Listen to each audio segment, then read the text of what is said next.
Assalamualaikum warahmatullahi wabarakatuh. Hai hai hai. Jumpa lagi dengan saya di channel saya Ida ke Ida. Oke teman-teman, kali ini kita atau saya akan ngobrol-ngobrol ya dengan teman-teman semua tentang hal-hal yang awal-awal pernikahan membuat saya shock ya. Karena saya kebetulan atau takdirnya menikah dengan orang Eropa atau bule ya dari Belanda. Jadi ada beberapa hal yang buat saya wow, bingung ya, agak shock ya.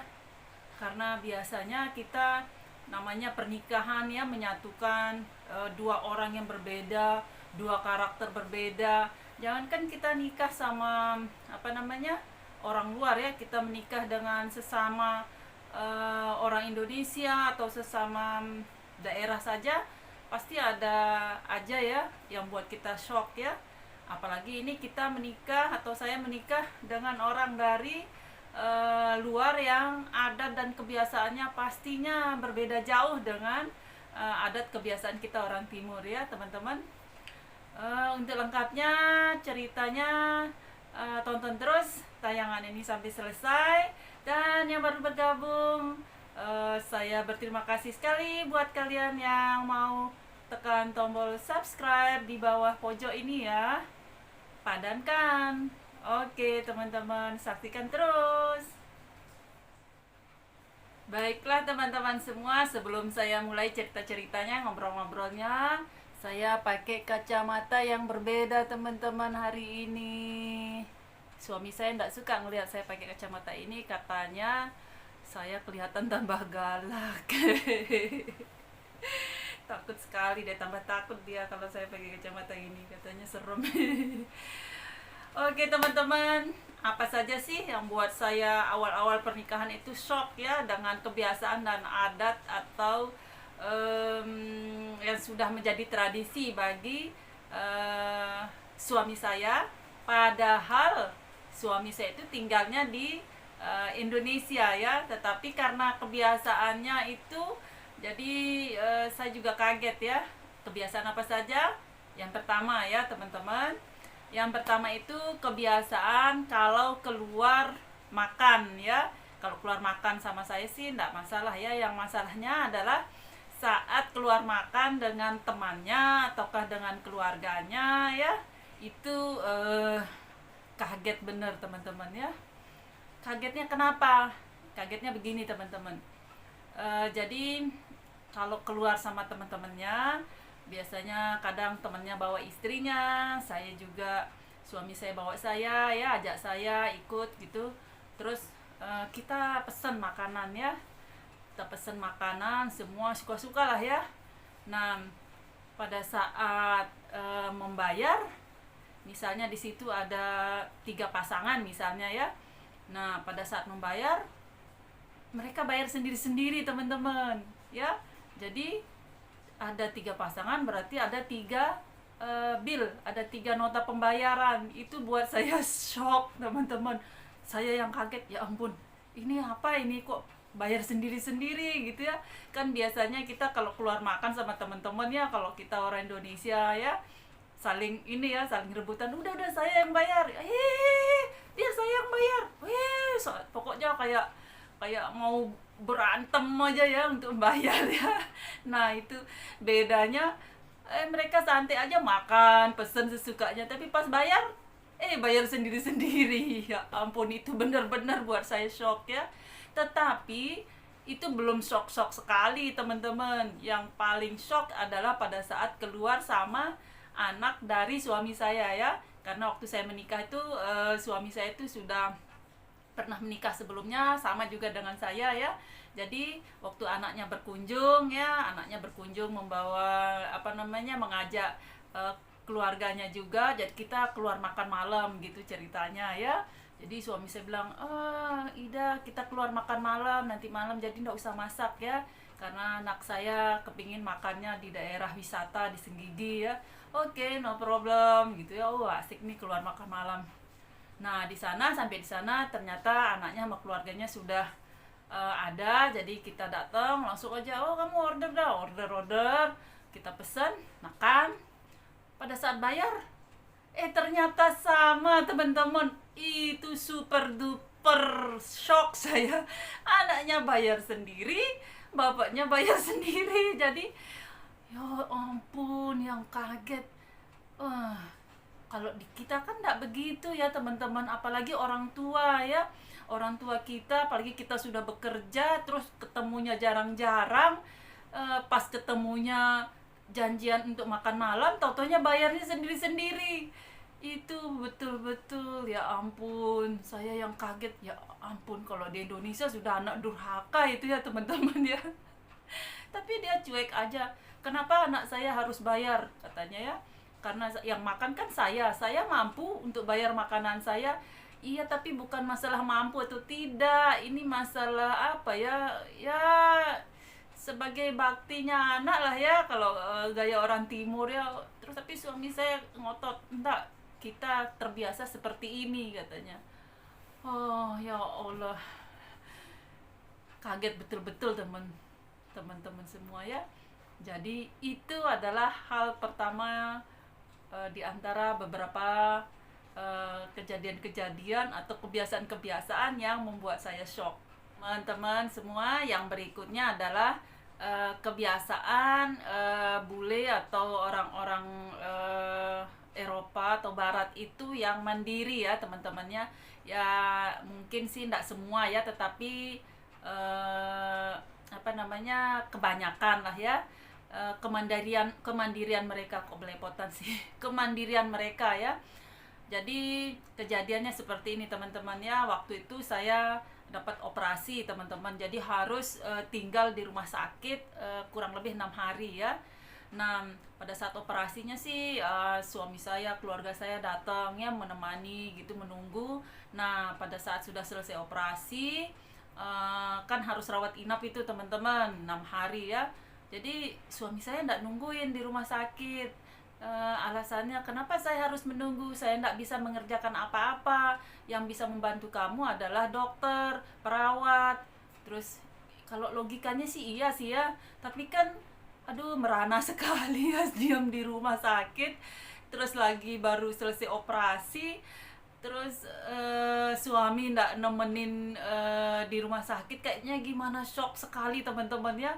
Jadi waktu ada teman-teman saya menjenguk, ya biasalah kita ngobrol-ngobrol ya, ditanyalah, Bu Ida, siapa yang nunggu kalau malam?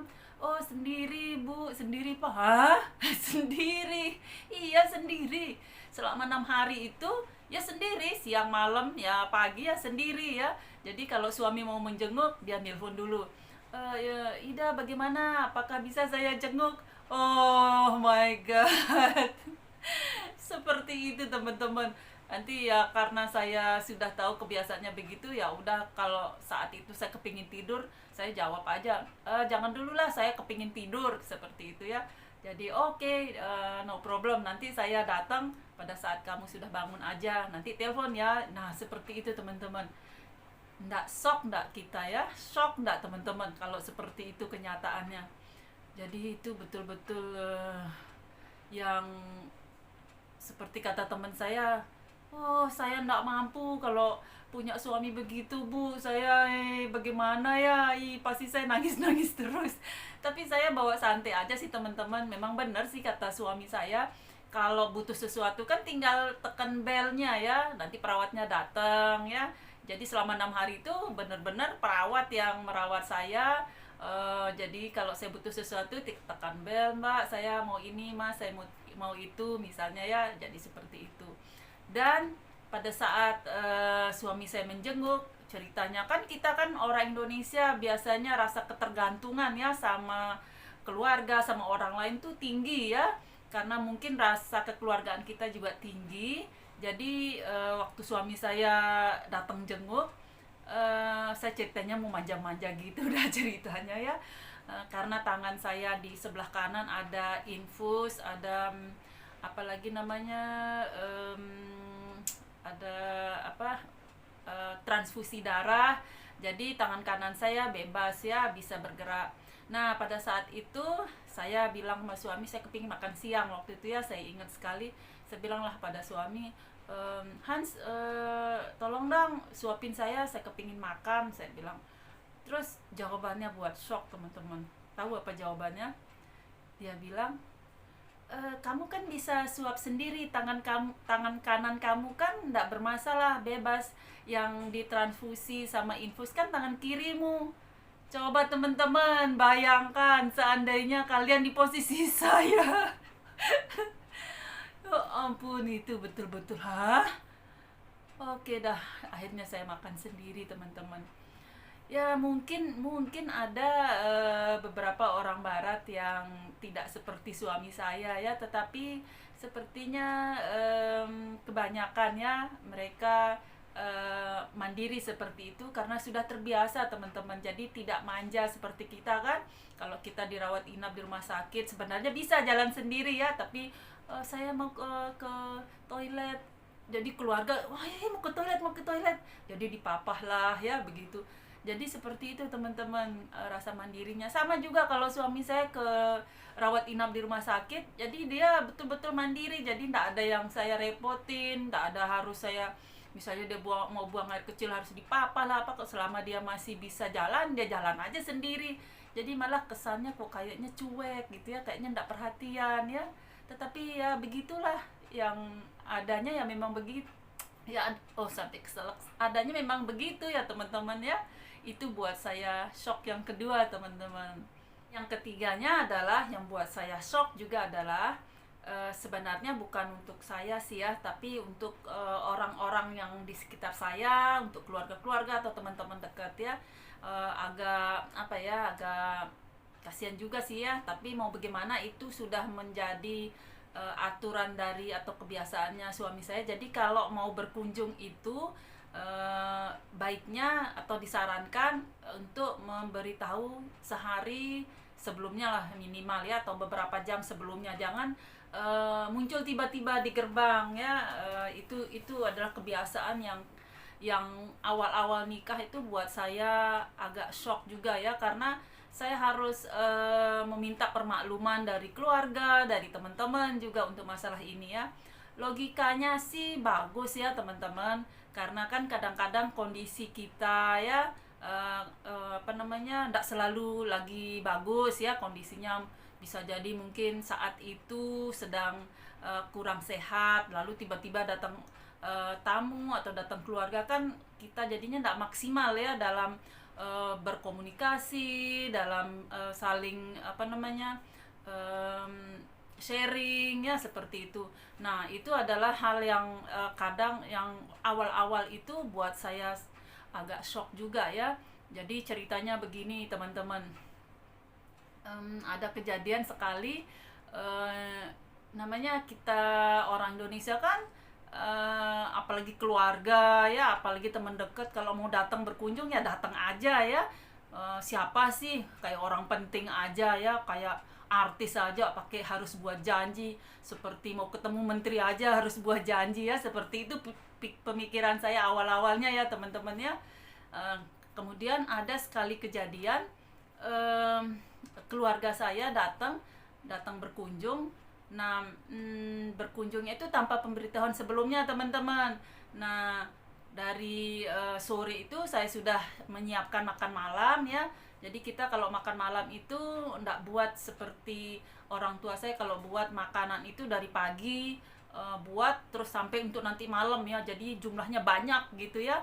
Jadi dimakan kapan-kapan selalu ada. Nah di keluarga saya setelah saya menikah itu buat makanannya itu untuk sekali makan teman-teman. Jadi pada saat itu, hari itu kebetulan saya punya belepotan.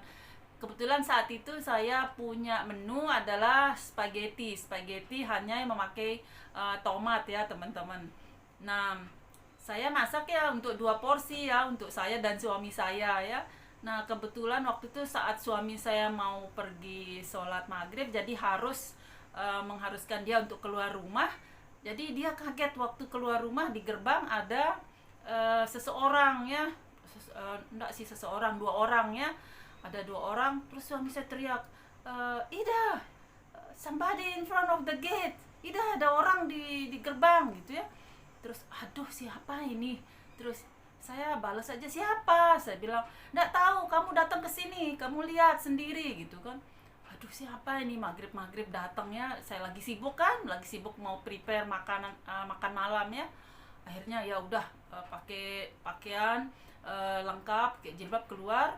Terus oh ternyata keluarga saya ini keluarga jauh yang datang, silaturahmi lah ya, datang silaturahmi karena akan pulang besok ke kampung, jadi mampirlah ke rumah saya. Terus dia masuk, ih maaf, ndak kasih tahu sebelum. Oh ya, ayo masuk masuk masuk lah kita ya. Terus kan saya bingung jadinya teman-temannya, ini kan saatnya mau makan malam ya teman-temannya. Terus saya kan jadinya bingung, aduh, gimana nih, udah mau makan malam, nanti suami saya kalau pulang sholat itu biasanya langsung makan malam ya teman-teman. Akhirnya saya bilang aja, sudah makan malam ya, saya tanya. Oh, belum katanya. Aduh, tambah parah. Akhirnya saya tanya, oke dah, saya pikir batin saya, saya buat nantilah untuk makanan saya, nanti saya bagi 3 aja spagettinya untuk mereka ya. Nah, pada saat saya tanya, bisa makan spaghetti apa nama begitu, akhirnya saya tunjukkan. Terus mereka yang, ih kenapa mie-nya besar-besar begitu, ih jijik saya katanya. Akhirnya ya ampun, akhirnya kan bingung saya teman-teman, ya bingung jadinya. Aduh, mau makan apa mereka jadinya kan. Saya ndak makan, ndak masak nasi, ndak ada masak sayur. Terus ikan atau dagingnya juga masih beku di frozen ya. Nah seperti itu ya teman-teman, kadang datang tiba-tiba itu ya, masalahnya nanti akan seperti itu. Jadi seandainya ada pemberitahuan sebelumnya kan, bisa saya beli sesuatu dulu atau buat sesuatu dulu supaya semuanya bisa menikmati makan malam bersama kan, seperti itu teman-temannya. Ada-ada aja. Kemudian yang berikutnya, yang keempat, yang buat saya shock adalah ternyata bule itu ya, uh, sangat pencemburu ya. Mungkin tidak semua lah ya, tetapi yang saya perhatikan sepertinya bule-bule itu pencemburu. Jadi kadang orang Indonesia berpikir, saya juga termasuk waktu itu berpikir, uh, bule itu bukan orang pencemburu gitu ya. Kalau orang Indonesia seperti kita cemburu ya iyalah cemburu ya, suami wajar lah suami cemburu pada istri kalau istrinya ada sesuatu atau apa. Istri juga cemburu kalau suaminya misalnya ada sesuatu atau apa gitu. Tapi kalau yang saya rasa ini, apa yang saya lihat dan perhatikan ini, bule kadang-kadang cemburunya keterlaluan ya teman-teman ya. Atau apa karena suami saya aja ya, saya nggak tahu juga ya. Tetapi cemburu ini yang buat saya awal-awalnya tuh shock sekali ya. Jadi kaget aja. Jadi kalau ada telepon masuk, kalau dengar suara laki itu, langsung ditanya, who's that, siapa itu. Terus oh ini saudara saya. Oke. Terus didengar lagi baik-baik, bener nggak saudaranya. Didengerin begitu ya teman-teman. Kemudian besoknya lagi ada teman yang nelpon, ternyata laki. Terus lagi ditanya, siapa itu? Oh teman, ada apa nelpon ke rumah malam-malam? Oh membicarakan ini. Kenapa ndak telepon aja besok? Ya karena mungkin penting. Jadi harus panjang, harus diceritain. Jadi kayak cerita bersambung yang panjang, harus dijelasin mendetail teman-teman. Jadi seperti itu teman-teman. Akhirnya saya supaya tidak perlu saya menjelaskan hal-hal seperti itu kan, kadang males ya teman-temannya, nanya hal-hal yang apa sih ndak penting lah buat kita. Ih siapa dia gitu loh, ngapain sih dicemburuin gitu kan menurut kita ya. Tetapi kan kita ndak tahu hatinya orangnya, mungkin rasa ingin tahunya atau bagaimana. Jadi saya minta sama teman-teman, tolonglah teman-teman yang laki, kalau ada hal-hal yang ingin dibicarakan di WA aja, japri, jangan sampai nelpon. Jadi minta permakluman sekali ya sama teman-teman gitu awal-awalnya. Atau kalau masih bisa ditunda aja, besok pas ketemu di tempat bekerja bisa ditanyakan, bisa diomongkan ya. Kalau enggak penting-penting sekali janganlah ya. Tapi kalau perempuan sih no problem ya, enggak masalah. Jadi cemburu itu luar biasa teman-teman. Sampai baru-baru ini eh, lagi viral ya si Marlon Abraham itu ya. Saya suka sekali ngelihat Marlon itu, jadi itu aja lagunya yang saya tontonnya sampai siapa itu kok kamu yang dengerin lagu itu sampai berjam-jam gitu loh gitu. Terus nah sampai apa sih, kayak orang-orang yang jauh seperti itu aja dicemburuin teman-teman kan, masuk akal enggak ya? Marlon yang seumur anak saya jadi cemburuin, saya kan sudah tua teman-teman. Ya seperti itulah namanya hati ya, mau bagaimana lagi. Tapi ya kita ambil positifnya saja ya. Saya enggak pernah masukin ke hati yang sampai berkelahi gara-gara suami cemburu, enggak lah ya. Saya nikmati aja, karena cemburu itu kan tandanya cinta ya teman-teman. Cicit. Lalu yang berikutnya apa lagi ya? Yang berikutnya adalah tentang keuangan teman-teman ya. Banyak orang berpikir bule itu orangnya boros ya, menghambur-hamburkan uang karena uangnya mereka banyak, seperti itu ya pikiran. Banyak pikiran orang Indonesia seperti itu, termasuk saya juga berpikir seperti itu waktu itu ya. Ternyata salah teman-teman, itu juga buat saya sedikit shock ya, tapi tidak sih terlalu shock, tapi cukup shock ya. Jadi saya pikir kalau kita kan kalau misalnya belanja ya, beli aja ya, uang ada gitu loh, ngapain sih dihitung-hitung seperti itu ya. Ternyata salah teman-teman ya. Ternyata kalau belanja itu dilihatin harganya baik-baik. Oh Ida, lihat ini harga makanan atau minuman ini yang beratnya 150 miligram harganya sekian, kok yang 300 miligram harganya lebih mahal. Seharusnya kan dia lebih murah karena dia kotaknya begini begitu. Pokoknya dihitung semua teman-teman. Jadi jangan berpikir karena mereka uangnya ada jadi ambil-ambil aja, nanti tinggal bayar di kasir. Nggak seperti itu teman-teman. Jadi betul-betul dilihat baik-baik. Malah yang apa ya, malah orang Indonesia yang saya lihat seperti itu ya, ambil-ambil aja, ambil ya, udah bayar, termasuk saya seperti itu ya. Tetapi itulah yang buat saya sedikit shock teman-teman. Ngelihat kalau ada diskon ya, kayak apa ya, kayak orang nggak punya uang gitu loh, padahal kan uang ada ya, tetapi memang begitulah kebiasaannya kayaknya ya. Jadi dilihat baik-baik, ini berapa, oh ini terlalu mahal ini untuk barang sekecil ini atau untuk barang seperti ini. Jadi betul-betul diperhatikan teman-teman ya. Jadi jangan pernah beranggapan boleh banyak uangnya langsung seenaknya aja menghambur-hamburkan atau apa ya. Karena sebenarnya sama aja seperti orang Indonesia ya, bule juga seperti orang Indonesia, ada yang punya uang, ada yang tidak punya uang ya. Tetapi banyak kan orang Indonesia berpikir pokoknya kalau udah bule itu ya banyak aja uangnya ya, padahal sama aja ya. Orang Indonesia malah ada yang uangnya lebih banyak dari bule ya. Jadi seperti itu teman-teman semua, hal-hal yang buat saya sedikit dan banyak shocknya waktu awal-awal menikah dengan bule.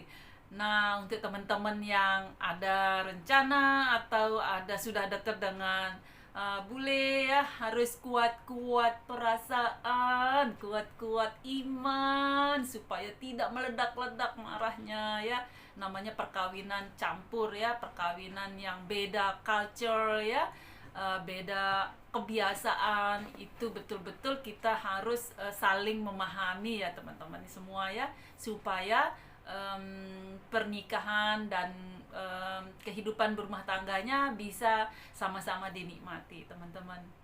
Oke teman-teman semua, untuk sementara itu saja dulu yang saya bisa bahas. Mungkin lain kali kita bisa bahas tentang hal-hal lainnya, hal-hal yang lebih lebih menarik ya. Semoga apa yang sudah saya sharing bisa mendapat manfaat atau bisa diambil hikmahnya buat teman-teman semua ya. Oke teman-teman semua, terima kasih yang sudah menonton sampai selesai, yang sudah subscribe terima kasih, yang baru bergabung saya berterima kasih juga buat kalian yang sudah subscribe, like dan komennya saya tunggu. Baiklah semuanya, sampai jumpa. Wassalamualaikum warahmatullahi wabarakatuh. Bye.